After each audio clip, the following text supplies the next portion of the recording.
Hello, friends and family online. If you've been following with us, we've been teaching from a book called Stayed. The book was written by Phil Lager and Major Stephen Court. The goal of this book is really simple. It has a very simple message. Even the writing is very simple, and you may be discouraged when you start reading it thinking there's not a lot in it. But it's not trying to talk about a lot. It's trying to talk about important.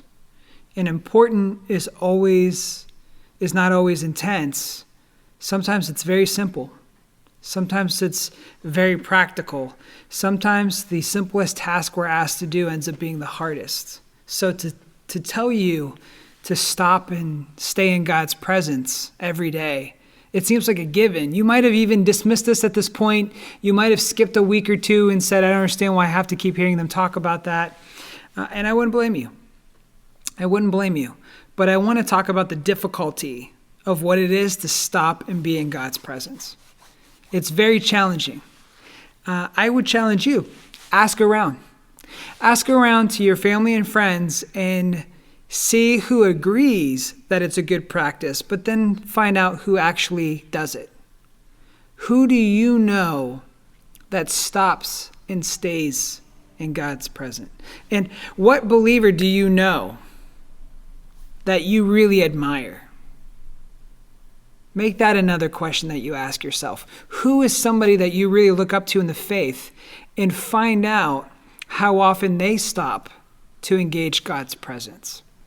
Just last week, you heard Lieutenant Tabitha talk about this beautiful story with Mother Teresa when she was interviewing. I'm sorry, I can't remember. I believe it was the Times interview of where the reporter was asking, what do you do when you pray? And Mother Teresa shared that story where she said, I don't say anything, I listen. So the reporter said, that's very strange that in prayer you do is listen. So what does God say? And Mother Teresa said back, he doesn't say anything, he listens. We're encouraging you to not engage in mealtime prayer. We're not talking about spending time with God like you would before eating something, because we think it's good to stop and be with the Lord before you eat and recognize what he gave. We're not talking about that. And we're also not talking about your typical sit down and read a scripture a day business. A lot of times, which is a good practice, people will read a short devotional to get on their way. That is good. That is a good practice, but that's not the practice we're talking about. We're talking about how do you engage the actual presence of the Lord? How do you acknowledge that he is with you? How do you feel that he is with you? How do you see that he is with you? How do you actually know he's there? We're talking about a deeper way of interacting with God. And Phil and Major Court, they're really challenging their readers. How do you encounter the rich presence of God every day? Not a how do you do prayer, not a 5-minute devotional. How do you stop? Even Joy was bringing up the fact that Phil suggests, do you tithe your time? Are you giving a significant portion of your time over to the Lord? Are you surrendering your time to his lordship? It's very challenging in this day and age because we're told we don't have enough time. I don't have enough time, or I would do this. I don't have enough time, or I would exercise. I don't have enough time, or I would read books. I don't have enough time. If I had more time, I'd learn a second language. We always talk about this issue of time and whether time is enough. You know, I love there's the Irish saying that God made time and he made plenty of it. He really did. You have enough time for what matters. And we're talking about intentionally using some of that precious time for something that will give you results that are off the charts. Because Lieutenant Tabitha, Joy, and I, we've experienced it. We are giving you our testimony, saying to you, we have taken the time to hand to the Lord. And then we have seasons in our life where we don't, and we notice the difference. But to just stop and do that is very challenging. It's tough. I'm with you. It's tough. I want to give you an idea how tough this is. I'm going to read a section. It's in 1 Kings chapter 19, and it's the story of Elijah going to the mountain. And you've heard it, and you've heard this story, and we love it. But please stop and hear the pieces of the story and what comes out. There he came to a cave and lodged in it. And behold, the word of the Lord came to him, and he said to him, "What are you doing here, Elijah?" Now that's very interesting because he got there because of the Lord, right? "What are you doing here, Elijah?" He said, "I've been very jealous for the Lord, the God of hosts, for the people of Israel have forsaken your covenant, thrown down your altars, and killed your prophets with the sword. And I, even I only, am left, and they seek my life to take it away." And he said, "Go out and stand on the mountain before the Lord." And behold, the Lord passed by, and a great and strong wind tore through the mountain and broke in pieces the rocks before the Lord. But the Lord was not in the wind, and after the wind, an earthquake. But the Lord was not in the earthquake, and after the earthquake, a fire. But the Lord was not in the fire, and after the fire, the sound of a low whisper. And when Elijah heard it, he wrapped his face in his cloak and went out and stood at the entrance of the cave. And behold, there came a voice to him and said, "What are you doing here, Elijah?" He said, "I have been very jealous for the Lord, the God of hosts, for the people of Israel have forsaken your covenant." Right? He's rehashing out his whole complaint. Only I am left, and they seek my life to take it away." And the Lord said to him, "Go. Return on your way to the wilderness of Damascus, and when you arrive, you shall anoint Hazael to be king over Syria, and Jehu the son of Nimshi you shall anoint to be king over Israel, and Elisha the son of Shaphat and Abel Meholah you shall anoint to be prophet in your place. And the one who escapes from the sword of Hazael shall Jehu put to death, and the one who escapes from the sword of Jehu shall Elisha put to death. Yet I will leave 7,000 in Israel, all the knees that have not bowed to Baal, and every mouth that has not kissed him." Multiple times when Elijah is encountering the Lord, one, he feels completely alone. He feels alone. In some part of that was Elijah's choice. Elijah was alone by choice. As the prophet of Israel, Elijah is the head of the prophets. There are schools of prophets in Israel, and Elijah is supposed to be training those prophets, but he's not. So I want you to understand, in Jewish tradition, in Jewish situations, as the head of the school of prophets, Elijah is supposed to have the sons of the prophets underneath him being trained, and he's not doing it. One of the things that Elisha corrects right away is he starts up the schools of the prophets, and he has the sons of the prophets that he takes under his wings, and he actually starts to do something that Elijah was supposed to be doing. So he's alone, but he doesn't actually have to be alone. His alone is much more because he feels alone in his calling in the world. Isn't that such an easy thing to feel? I don't know if you've ever felt that. Have you ever felt alone in your calling? Alone in what you're doing? Now, right now, it's probably very easy to sympathize with Elijah, right? A feeling alone in the world, not sure where you and who you are match with what's going on around you, right? So that's where Elijah comes. Elijah, he is having a conflict of identity. He is having an identity crisis. He is being challenged. He has lost his mojo, and he is trying to get it back. So what he does is he escapes to be away and alone with the Lord so that he can hear truth to correct his identity and put him back on course, which the Lord does in his kindness. Okay? So, you can take that. That's a good message right there. Hey, if you feel like you're out of alignment with your identity and your calling, you need to go spend time alone with God until he corrects your identity and sets you on your course. Boom. But that's not what I feel like I'm supposed to talk about. What I feel like I'm supposed to talk about today is what Elijah goes through in that process of being alone with the Lord in order to get to the point where he can hear the Lord's voice. Right? He goes, you've heard this story, right? He says he goes out, go out and stand on the mountain. Behold, the Lord will pass by, right? So he gets out there and he's waiting. And it says a great and strong wind tore through the mountains and broke in pieces the rocks before the Lord. But the Lord was not in the wind. What is this? If you study certain rabbinical texts by people like, there's a guy named the Rambam. I like it because his last name is Maimonides. And he had this awesome son who was good at medicine, and they named the hospital here in Brooklyn Maimonides. That's where my daughter was born. That's where some of you work, Maimonides. So the Rambam and others would talk about this text of Elijah, and they talked about this is the process you have to go through if you're going to encounter the Lord's presence and receive a word from him. Okay? These are things that you have to go through to get to the place where you hear the whisper. The first thing that Elijah goes through is the wind, the great and mighty wind. Now, if you read certain texts, I love it because it talks about this, because I experienced this. It says when you stop and you get alone with God, the first thing that's going to happen is you're going to be flooded with thoughts.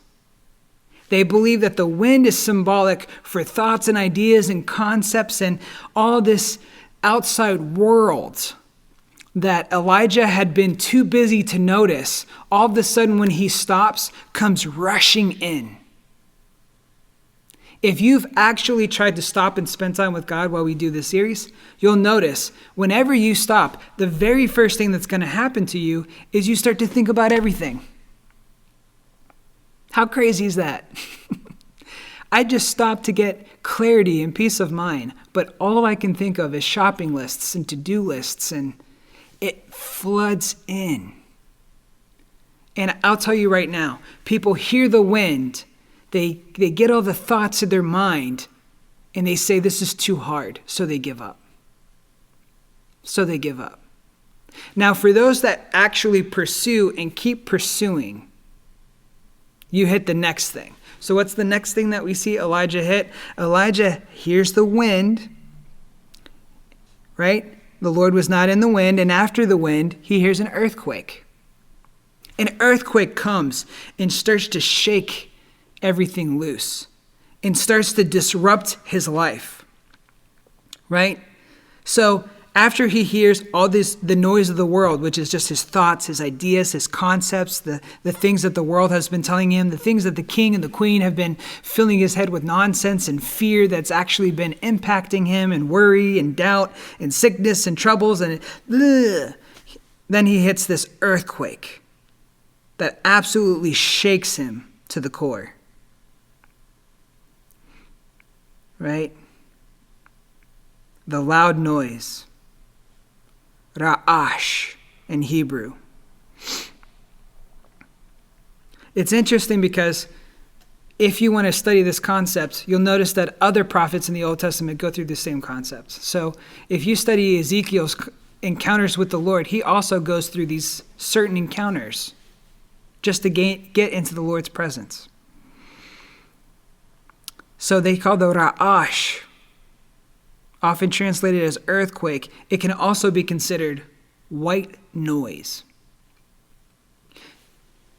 So this second thing, have you ever gotten into a place where it is actually silent?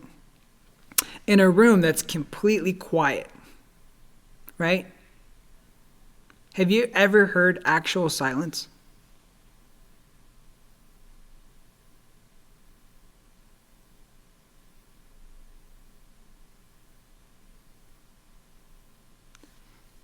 Silence can be deafening. True silence can be disturbing. This one time, my father, he's an introvert just like me. He decided for vacation, the first big vacation without the kids, it was just him and my mom, that they would decide to go to this cabin in Virginia off the Chesapeake watershed. And it was going to be away from all people and all things, and He was just going to get out of the way. So the first day, it was nice. The second day, it was okay. The third day, he shouted and said, "We're going to Florida." And he threw everything in the car and he went. The silence of everything almost started to feel like a pressure against him. And he could not handle it. He could not handle the white noise of silence. And he had to go be around other people. Even as the introvert, he had to go around other people to start to encounter some kind of noise. I just want to suggest in psychological studies, they have found out that some people, they talk about the brain processing things and how it processes things. There's some psychologists, what they have suggested is the brain does not actually process information and give us information. They don't think that it's like a computer machine. What they think is the human self, the human concept, you're able to take in so much information with your eyes and with your ears and your other senses. You're able to take in so much information. They believe that the primary function of the brain is to buffer how much information comes in. It's actually supposed to eliminate and stop all the information from hitting you at once. Because if you didn't have this kind of flood control of information that the brain does, if you didn't have that, you'd actually go nuts. It would impact you to the point where you could not handle being in any room with anything or anyone, because you're able to take in so much information that you couldn't handle it. Your brain would overload. So some psychologists say that the primary function of the brain is not to create and present information. It's actually to minimize how much you receive at one time. So in a sense, when you're stopping and getting alone with God, you've now amplified your ability to take in information. You're now focusing yourself to receive more input. And that's what starts to happen. You stop yourself and all of a sudden you have every thought in the world flood in. But then even as you focus it and you clear it out of the way, you still have that amplified ability with nothing. So all of a sudden nothing is overwhelming. And the prophetic writers say, it's interesting, they say this is the level that people often meet discouragement. And they leave before ever encountering the Lord, before ever getting there. So then the next phase that we have, because we have, here's the wind, Elijah goes through the earthquake. The third thing, can you remember it? The third thing was the fire. Now, wouldn't you think that the fire is the place where God showed up? That's how it worked for Moses and traveling through the wilderness. God came fire by night. Fire came. Fire stood between the Israelites and Pharaoh. Fire is all about God's presence, right? You have the smoking pot with Abraham and the covenant. Like fire is God's thing, right? So you would expect God to show up in the fire. So this is talking about a different kind of fire happening to Elijah. The rabbi suggests that after Elijah clears all of the thoughts, focuses his mind, that something interesting happens. He can actually see himself as he really is. We go through a lot of self-help books in the United States. It's a, big business. The Secret was like a huge seller, any kind of self-help book, make myself better, make myself understand myself, Enneagram, Myers-Briggs, and all these tests help me understand my identity and see myself clearly. If a person is able to see themselves for truly what they are, what would that look like? It makes me think of this movie called The Never-Ending Story.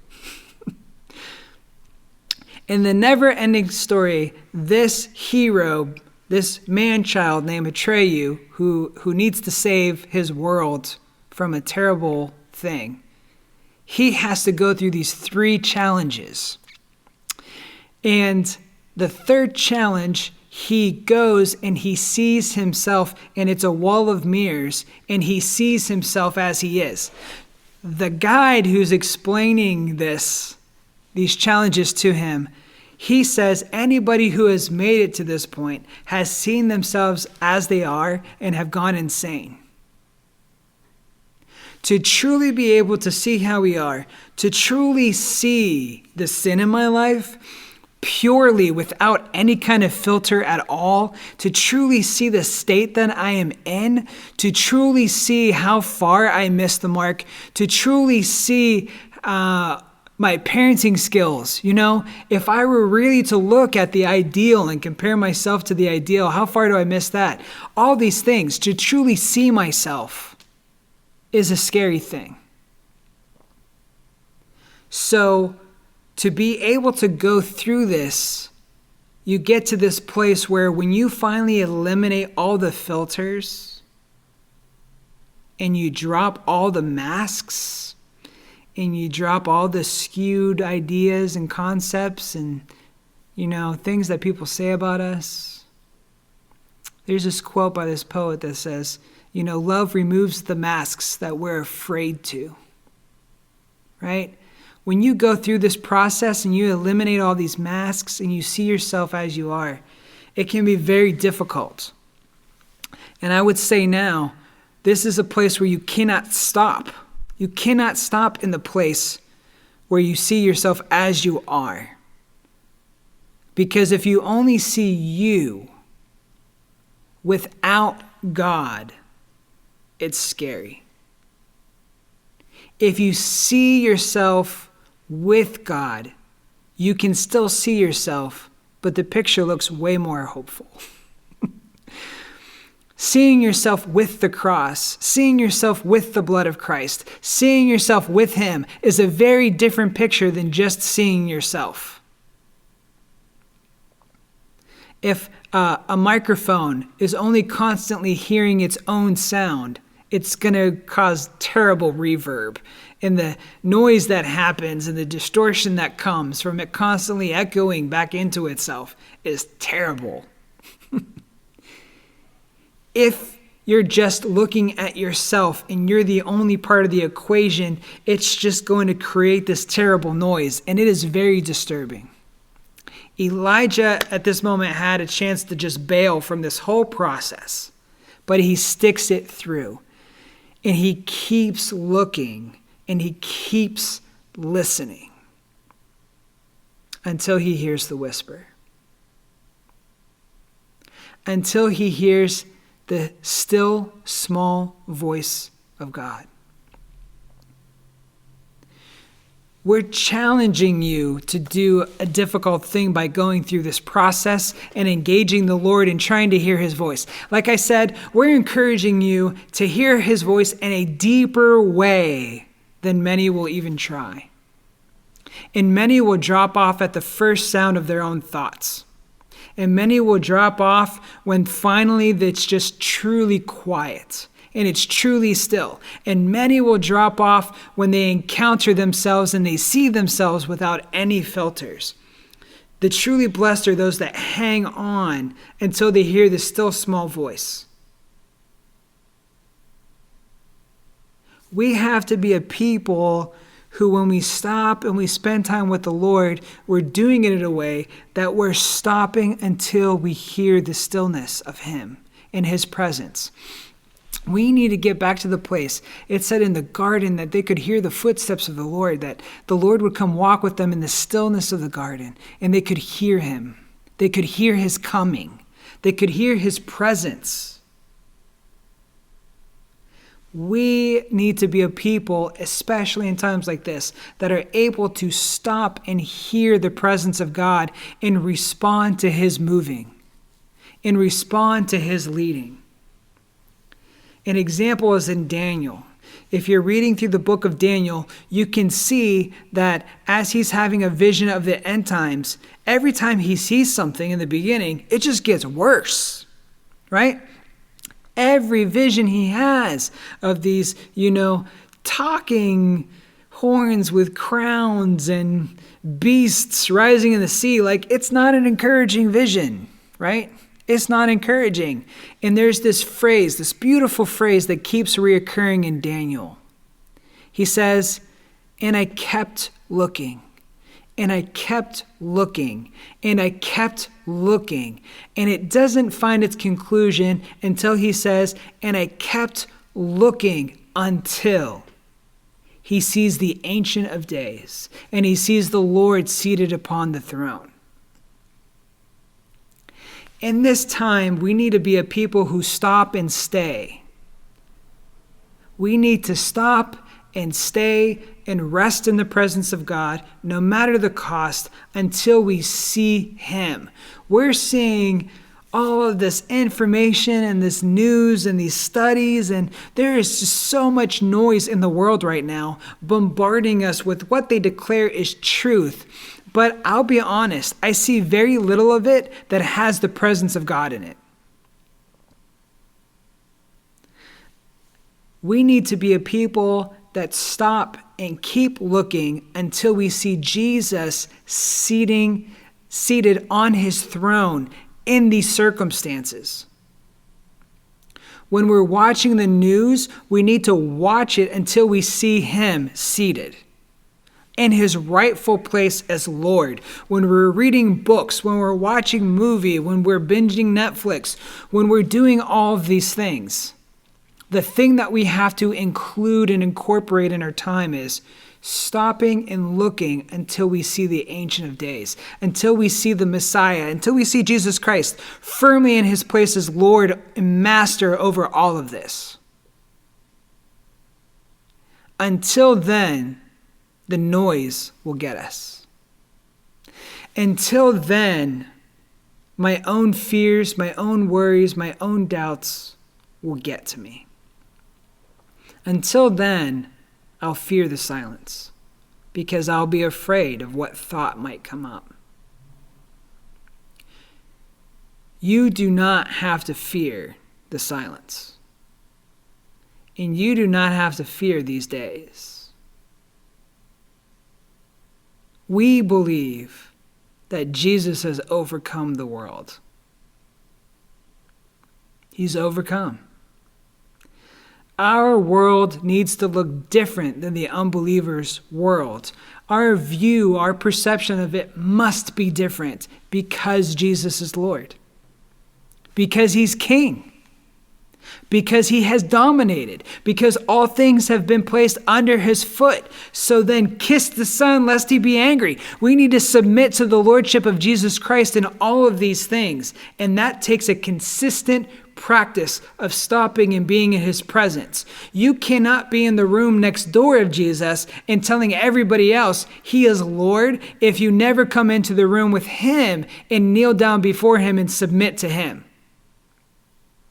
That is the daily practice that we're encouraging and that we say has to happen. Daily, we must submit the knee to Jesus. Because if we are not kneeling to him, we are kneeling to something else. Father, I just pray and ask that you would help us. Help us in these times of quiet and solitude. Help us in these times of meditation. Help us in these times of prayer. Help us to see you. Help us to see you. Help us to hold on. Help us to not give up just because this is new and it's different and it's hard. Help us to obey you and to seek you and to trust you and to submit to you. Let it be you. You, Jesus. You, Jesus. We need to be yours, and we need to be your people. Because we understand, just as Peter said, Peter looked out on the day of Pentecost in Acts 2, and he says, you are the sons of the prophets. You are the sons of the prophets. We have a deep, rich inheritance that the blood of Christ and the Holy Spirit has made possible. That this ministry that is ministering between people and the Father is now our ministry. It's us here with you. And we ask that you would help us live up to that. That you would mold us and shape us and transform us into it. Because it's only by you and it's only by your presence that these things will happen. We seek to glorify you and to honor you. In the mighty name of Jesus. Amen.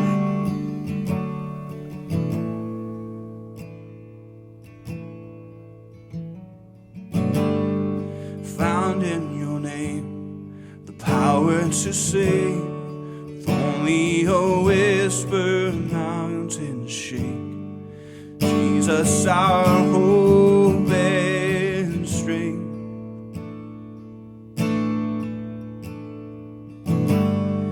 You made a way, unlock these chains. Here in your presence, strongholds break. Freed by the love you gave. We give you the highest praise.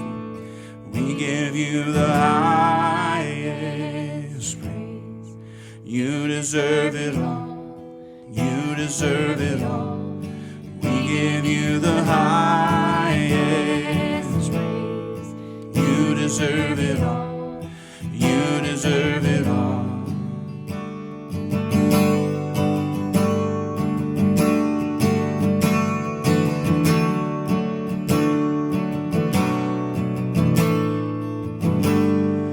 There on a tree, merciful King, broken and shamed for all to see.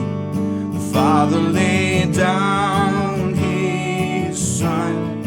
From darkness to light. From darkness to light. Death lost to life. Heaven and earth will join and sing. Jesus has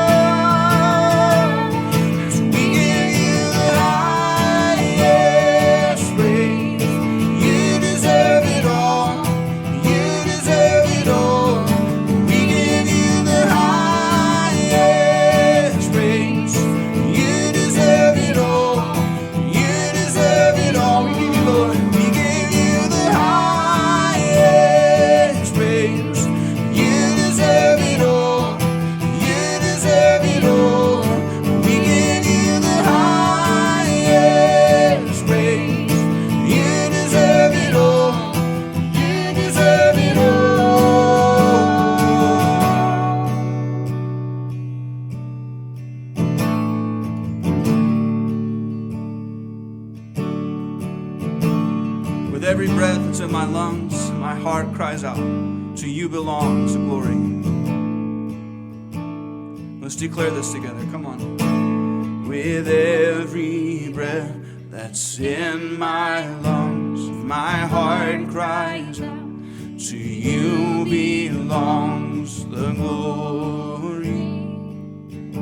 For every loss, through every loss or victory, my soul will rise to only bring you glory. Let's sing it again with every breath.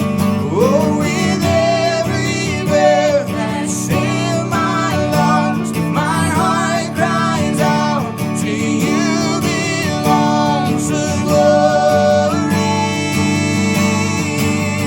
And through every loss or victory, my soul will rise to only bring you glory. Oh God, we bring you glory. We give you the highest praise. You deserve it all. You deserve it all. We give you the highest praise. You deserve it all. You deserve it all. We give you the highest praise. You deserve it all. You deserve it all. We give you the highest praise. Lord, you deserve it all. You deserve it all with every breath. Oh, we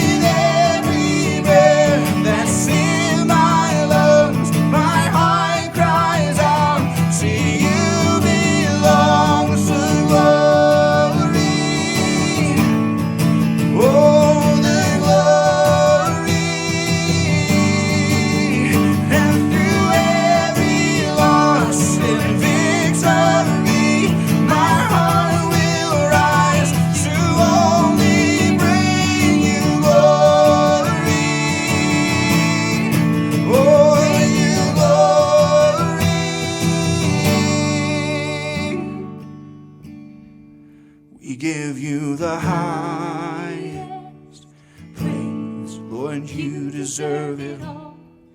You deserve it all. We give you the highest praise. You deserve it all. You deserve it all, oh Lord.